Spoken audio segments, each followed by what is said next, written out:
Sunita Williams வந்து ஒரு senior astronaut.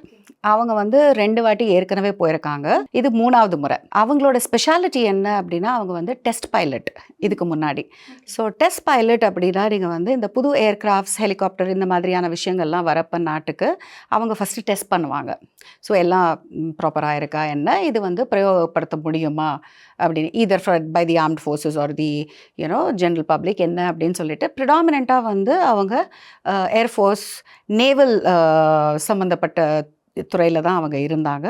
So அங்கே வந்து அவங்க டெஸ்ட் பைலட்டாக இருந்து இதெல்லாம் டெஸ்ட் பண்ணி கிட்டத்தட்ட 30 ஃப்ளைட்ஸ் அவங்க வந்து டெஸ்ட் பண்ணியிருக்காங்க. இதை தாண்டி அவங்களுக்கு வந்து ஆஸ்ட்ரோநாட் இந்த 3வது முறையும் என்னன்னு பார்த்தீங்கன்னா, நாசா வந்து போயிங் அண்ட் ஸ்பேஸ் எக்ஸ் வந்து இந்த ஹியூமன் டிரான்ஸ்போர்ட்டேஷனுக்கு வந்து கண்டெஸ்ட் பண்ணியிருக்காங்க. யார்? ஏன்னா நாசா வந்து ஸ்டாப் பண்ணிட்டாங்க.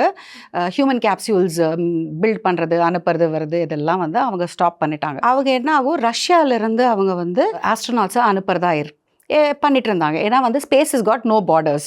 ஸோ அதனால் வந்து அங்கே அனுப்பிச்சிட்டு இருந்தாங்க. பட் என்ன இருந்தாலும் அவங்கவுங்களுக்கு வந்து அவங்கவுங்க நாட்டிலேருந்து அனுப்புறது தான் அவங்களுக்கு, பிகாஸ் ஆல்ரெடி நாசா தான் ஃபஸ்ட்டு மனிதர்களை அனுப்பிச்சோம் அப்படின்னு. ஏன்னா அது எப்போவுமே ஒரு இந்த தியரி, ரஷ்யா ஃபஸ்ட்டு அனுப்பிச்சிருச்சு, ஸோ நாசா வந்து நாங்கள் ஃபஸ்ட்டு அனுப்பணும் அப்படின்னு சொல்லிட்டு அப்படி தான் ஆரம்பிச்சு, போட்டியில் தான் ஆரம்பிச்சுதே நீங்கள் பார்த்தீங்கன்னா. ஆனால் விஞ்ஞானம் அப்படிங்கிறது போட்டியில் ஆரம்பித்தா கூட நிறைய விஷயங்கள் வந்து அவங்க முன்னேறி அவங்க கற்றுருக்காங்க.